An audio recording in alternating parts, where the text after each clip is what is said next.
ብሌን እባላለሁ። የሃይስኩል ተማሪ ነኝ። ከልጅነት ፍቅረኛዬ ከተጣላን 1 ዓመት አስቆጥሮናል። ከእርሱ ውጭ ያሳለፍኳቸው ጊዜያቶች ከባድ ቢሆኑ ያለ እርሱ መኖር እንደምችል አስተምሮኛል። አሁን ደስተኛ ነኝ። አጠገብ ያሉ ጓደኞቼ ህይወት ቀላል እንደሆነች አስተምሮኛል። ህይወት እንደዚህ ናት። በአንዱ ደስተኛ፣ በአንዱ ደግሞ ድብርተኛ ታደርጋለች። በዚች አጭር እድሜ ህይወት ያስተማረችኝ ልንገራችሁ።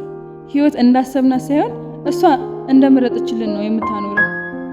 ደስተኛ ነን ብለን ስናስብ ታስከፋናለች።